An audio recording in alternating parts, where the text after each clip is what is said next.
We start here with the title, The ABCs of Real Estate Investing, Mastering the Fundamentals for Lasting Wealth.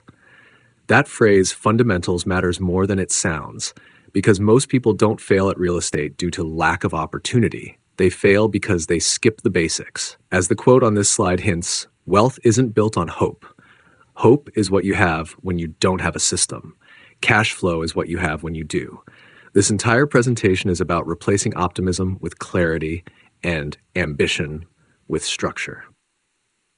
As we move into the overview, notice how simple the agenda is. That's intentional. We're not chasing tactics. We're understanding how real estate actually works, why so many investors misunderstand it, how cash flow creates durability, why markets and management matter more than timing, and how long-term thinking isn't about guessing the future, but about preparing for multiple outcomes.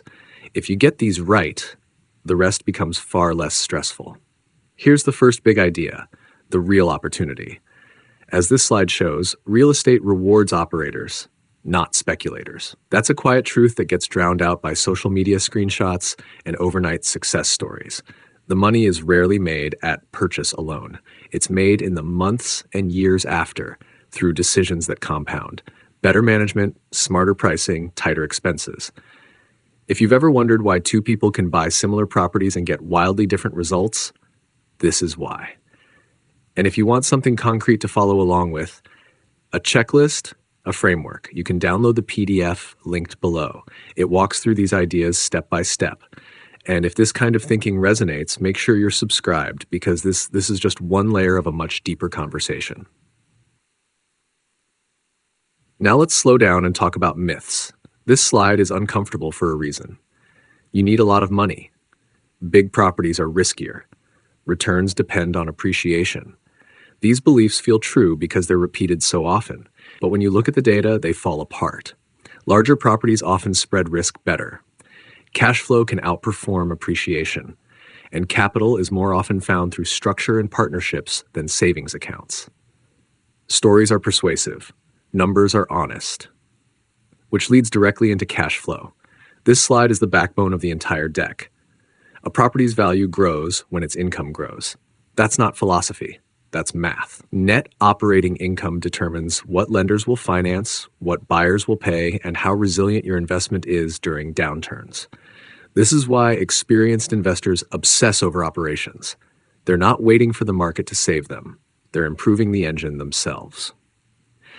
Market selection comes next, and here's a subtle but powerful distinction. Markets matter, but submarkets matter more. A great city can hide terrible deals. A mediocre city can hide incredible pockets of demand. Employment growth, population inflow, and underserved rentals, these are signals. Investors who learn to read them don't need perfect timing. They need patience and focus. Then we arrive at management, the multiplier. This is where many people mentally check out because it sounds unglamorous. But notice the phrasing on this slide. Treat properties like businesses. Systems outperform effort. A late fee policy. A maintenance process. A tenant screening standard. None of these are exciting on their own. Together, they quietly double returns. This is where habits compound, much like we see in other domains of life. Due diligence is next, and this is where confidence is built. Verifying income, expenses, and physical condition isn't pessimism, it's respect for reality. Deals don't fall apart because investors are cautious. They fall apart because assumptions go unchecked. When numbers lead, emotions follow, and negotiations stop feeling personal. They become logical. Now, zoom out with me for a moment. This slide reframes exits. An exit isn't an escape hatch. It's a strategy. Buying with multiple outcomes in mind gives you flexibility. You can hold when markets wobble. You can sell when operations peak. You're not trapped by a single narrative.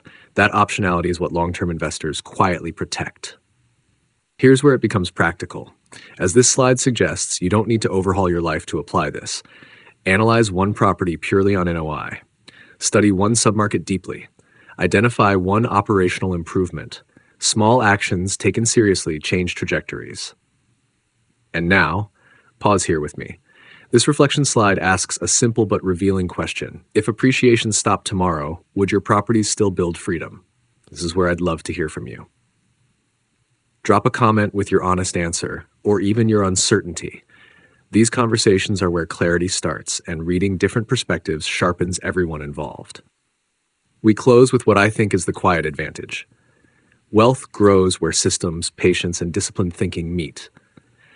Not where noise is loudest, not where promises are boldest, but where fundamentals are respected long enough to compound.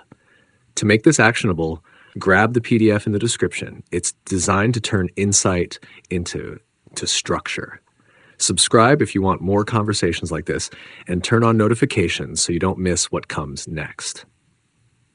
Because building wealth isn't about moving fast, it's about moving deliberately and staying in the game long enough for the math to work.